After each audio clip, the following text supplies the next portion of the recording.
एक व्यक्ति ने कल एक प्रश्न करा, हमारे जजमानों में एक जजमान आए हुए हैं, अभी उनका नाम नहीं जानते।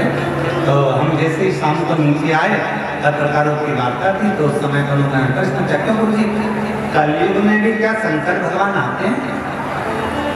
तो हमने उनसे कहा वो गए नहीं पाने का काम क्या, जो ऑलरेडी है तो उसको आना नहीं पड़ता। तो कल उन्होंने प्रश्न छेड़ दिया, तो हमारे मन में आया कि उनके मन में कहीं बात ना रह जाए, तो हम उनको एक बात कहेंगे, देखो कलयुग में शिव कैसे,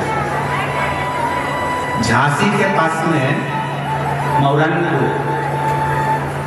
चतुर्वेदी तुम्हारी झांसी के पास में मौरानीपुर, हम कभी नहीं गए। और जब नैमी शरण जा रहे थे तो तुम्हारे झांसी से निकल कर गए तो हमने जरूर आया था तुम्हारे यहाँ। तो झांसी के पास में मौरानीपुर, हमने कल्याण में ये पढ़ा, कल्याण के अंक में, अब आपको उस कल्याण अंक का नंबर भी देंगे कौन से अंक में हमने पढ़ा, कल्याण में हमने गीता प्रेस के मौरानीपुर में, झांसी के पास मौरानीपुर है, मौरानीपुर में एक नारायण नाम का एक व्यक्ति ने उस लेख को कल्याण के अंक में उसने वर्णन किया कि मेरे दादाजी अनाज का काम करते थे और दादाजी अनाज का काम करते थे और मेरे दादाजी मौरानीपुर से अनाज लेते थे और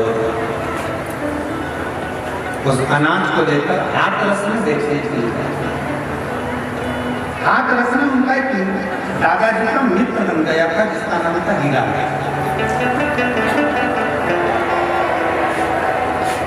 और हीरा लाल के ना तो पत्नी थी ना बेटा था, परिवार के लोग केवल उससे काम कराते थे, वो कमाई का एक स्रोत बन चुका था, अवस्था ढलती जा रही थी, परिवार के लोगों ने उसको पूछना बंद कर दिया था। एक दिन नारायण के दादाजी जब अनाज बेचने के लिए मौरानीपुर से हाथरस गए तो हीरा लाल से मिले, तो हीरा लाल का चेहरा उतरा हुआ था। तो कहा सेठ जी आपका चेहरा उतरा हुआ है? हाँ, मेरा कोई है नहीं, बहुत तकलीफ, मेरे रिश्तेदार भोजन भी देते हैं तो ताना सुनाते हैं, धन के नींद ऐसा है कभी। हीरालाल जी से नारायण के दादाजी ने कहा कि आप मेरे साथ चलो, मौरानीपुर में रहना, मेरे बेटा बहुत अच्छे हैं, मुझे भी भोजन देते हैं तो तुम्हें भी भोजन। हीरालाल व्यापारी के कहने पर, नारायण के दादाजी के कहने पर मौरानीपुर आए। एक कलयुग की कथा है, इसी कलयुग की कथा, बहुत पुरानी नहीं, बहुत नई कथा।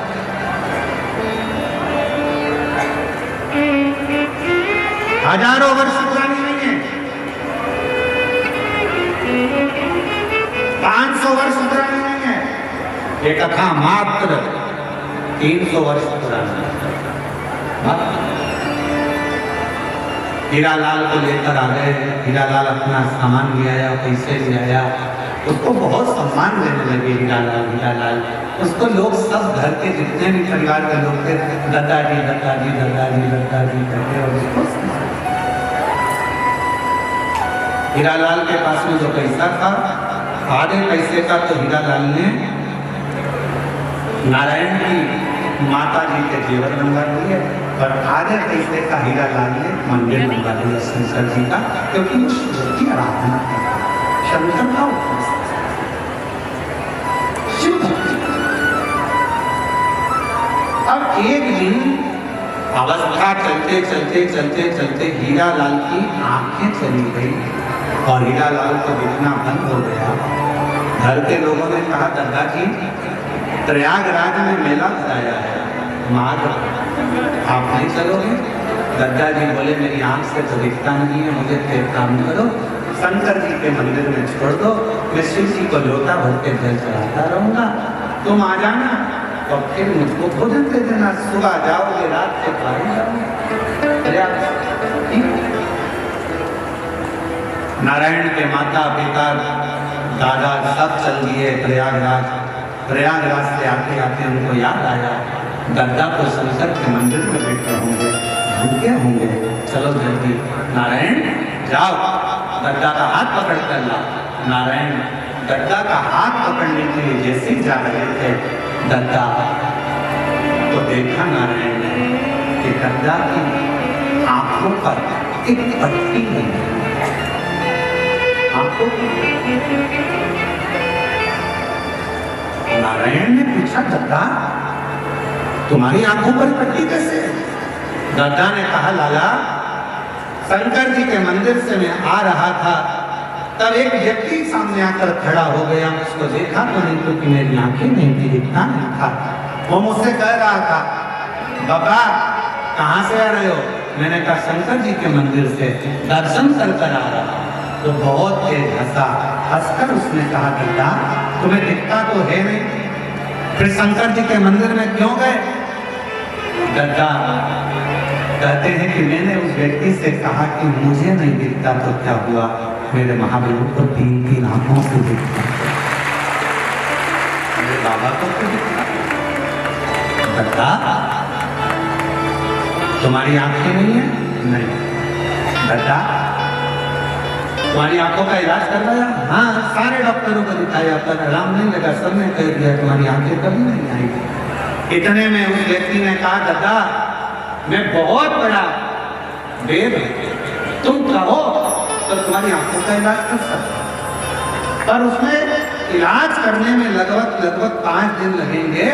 मैं तुम्हारी आंखों पर आज थोड़ा सा मल्लम लगाकर पट्टी बांध देता हूँ और 5वें दिन मैं तुम्हारी आंख को खोलकर उसका ऑपरेशन करवा दूंगा, अगर तुम चाहो तो।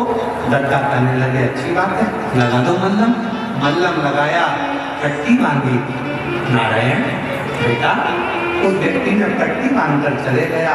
अब वो 5 दिन बाद आएगा, पट्टी खोलेगा, ऑपरेशन करवाएगा, जब तक बनती रहे।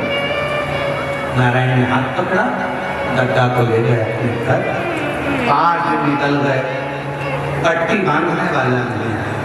6 दिन निकल गए, पट्टी बांधने वाला नहीं है। 9 दिन निकल गए, पट्टी बांधने वाला नहीं है।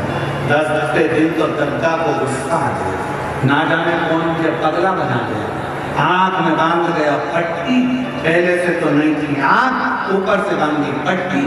अब इसको कब तक बांधे फिरूं? आज तो पट्टी खोल कर रहूंगा। और गद्दा ने दोनों हाथों से शंकर के मंदिर में बैठकर जो पट्टी खोली तो गद्दा की आंखों से शिवलिंग का दिखना पड़ा।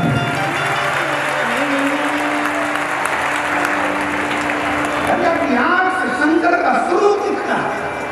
बेटा नारायण जल्दी आ, मेरे मित्र को ला, मेरी आंखों से दिखना प्रारंभ हो गया। गद्दा आप तो कह रहे थे पट्टी बांधने वाले ने कहा है कि 5 दिन बाद आएगा, पट्टी खोलेगा, डॉक्टर के यहाँ लेकर जाकर ऑपरेशन कराएगा, तब तुम्हारी आंखों से दिखेगा। मुझे नहीं मालूम वो पट्टी बांधने वाला कौन था, मुझे नहीं मालूम मल्लम लगाने वाला कौन था, मुझे नहीं मालूम मेरी बुझी हुई रोशनी को दिखाने वाला कौन था।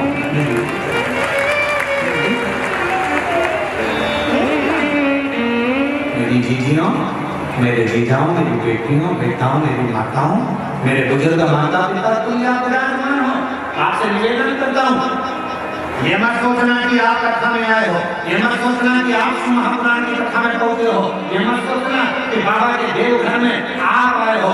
आप किसी के घर में जाकर बता दो, नहीं जा सकते। पड़ोसी के घर में घुसकर बता दो, नहीं घुस सकते। जब तक पड़ोसी की आज्ञा ना हो तब तक तुम पड़ोसी के घर में नहीं जाते। मेहमान के घर की आज्ञा ना हो तब तक मेहमान के घर में नहीं जाते। उसी तरह देवघर में भगवान शंकर का घर है, उसकी आज्ञा के बिना तुम देवघर भी नहीं जा सकते। शिव की आज्ञा के बिना देवघर में पांव नहीं जा सकते। अगर देवघर की भूमि पर आए हो, शिव महापुराण की कथा सुन रहे हो, शंकर जी की कथा का रसद को ग्रहण कर रहे हो, तो ये तुम्हारी समर्थता नहीं, मेरे देवघर वाले ने अपना डमरू बजाया होगा और तुम्हें इशारा कर कर झाला देकर बुलाया होगा, तब तुम यहाँ शिव महापुराण की कथा सुनने के लिए। और किसी के घर में जाते हो तो खाली हाथ वापिस नहीं भेजता, शादी में जाओगे तो लिफाफा जैसे तुम देते हो तो वो विदाई में तुमको रिटर्न गिफ्ट देता है। साड़ी देगा, कपड़ा देगा, मिठाई का डब्बा देगा, तो देता है कि नहीं देता? मौसी के घर शादी में गए, अरे तुमने दुल्हन को कुछ दिया, दूल्हे को कुछ दिया, पर मौसी के यहाँ से जाओगे तो कुछ तो देगा ना। अरे बोलो तो सुन, देगा ना मौसी। मामा के जाओगे तो मामा जी देंगे, दादा दादी ससुराल जाओगे तो ससुराल वाले देंगे, मायके जाओगे तो मायके वाले देंगे। कुछ ना कुछ विदाई में दिया जाता है। तो तुम देवघर की भूमि पर आए हो, तैयारी कर रखना, मेरा बाबा भी बिना विदाई के तुम्हें भेजे।